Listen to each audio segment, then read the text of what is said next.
Hi, it's Peter Sun, the Real Estate Renegade, and for 40 years I've bought, I've sold, I've renovated, and I've subdivided. I've made money and I've lost money. And now I'm helping everyday Australians with all sorts of real estate problems. From the latest market updates, closing major deals, discovering and showing you real estate opportunities and boom suburbs you may want to look at. We're going to meet real people, experienced real estate experts, and talk about hard-hitting real estate issues affecting Australians right now. Join me and dive deep into uncovering hot deals and opportunities in a country considered and possessing some of the most expensive real estate in the world. I'm Peter Sun, the Real Estate Renegade, exposing the truth about real estate. Hey guys, Peter Sun back again with another video. And today I want to just talk a little bit about, what's been kind of out in the news recently about, negative gearing and about abolishing negative gearing. And it's certainly going to become, it could become even an election issue. And there was an article here that was written by actually the CEO of LJ Hooker. And of course, that's one of the biggest real estate agencies in Australia. So of course, they would be very much affected by any changes to the taxation, laws around negative gearing. Now, this time, remember, negative gearing, by the way, was the only law that it's been changed in the past, right? It's been kind of institutionalized in the Australian real estate market. But there was a time back when Labor was in power, about 10 or 15, maybe 20 years ago, I don't remember the exact date, but where they actually abolished negative gearing altogether. So they just went bang, we abolished it. And the impact on Australian real estate was such that within 2 years, the same government brought the taxation benefits of negative gearing back. And it's the only time, I believe, that a law was actually changed by a government, and the same government then changed it back again to the way it was because of the negative impact it had on the economy, taxation, and the marketplace.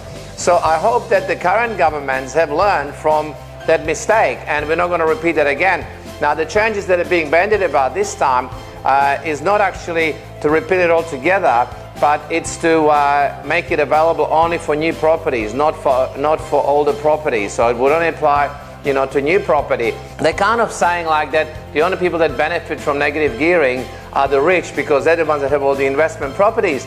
But over here, LJ Hooker actually did a survey of 1,700 investors whose properties they manage, and they showed that only 37% of investors earn a combined household of under $100,000, and 67% of investors have a combined income of, household income of $150,000. Now that means sometimes two people working together, that's $75,000 each.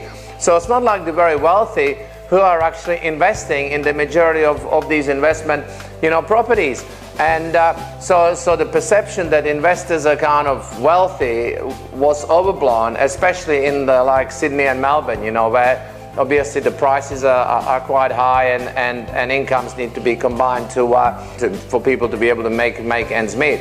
So, the problem with abolishing negative gearing is that the last time it was abolished, it doesn't become retrospective. So that's one good thing. So if you've already bought a property, it will still be able to be negatively geared. And if the law comes in, it might be sometimes in 2017. Well, that means coming up to there's going to be a huge spike in sales as everybody's trying to rush in and buy the property so they can still negatively gear them. And of course, as soon as the time passes, then that's going to cause a slump, right? And that's what happened last time, right? Property prices slumped, and there was a shortage of housing accommodation for rentals.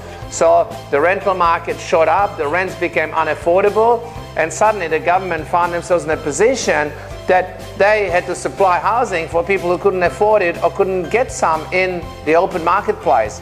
And that's why the government reversed that decision. So I hope that, this time we're not going to have the same situation happening again. It'll be like Groundhog Day, because investors play a very important role in the Australian real estate market. And that is that they're in there risking their money, right, and risking their capital, obviously in the hope of making a return, but they're supplying accommodation to the rising population. Australia has got a rising population. I mean, there is at the moment, statistically, there's been reports out on there's an oversupply in Melbourne and Brisbane and the capital cities, but Sydney has got a huge undersupply of properties. Now, obviously, the investors fill that gap because they buy investment properties, they allow rents to stay more stable, and there's a lot of flow-on tax benefits to the Australian government and the economy. So I hope that as this article discussed, as I said, from LJ, who could kind of back that up, that the government doesn't make the mistake it's made before and then have to kind of, eat its, words and then reverse it again like what happened last time. So this is Peter's son signing off now. Hope you guys enjoyed this episode. And don't forget to tune in often for the latest property news, investment strategies, and much, much more. And also, speak to your business owner to see how you can get involved with us today. This is Peter's son, the Real Estate Renegade, and I'll see you next time.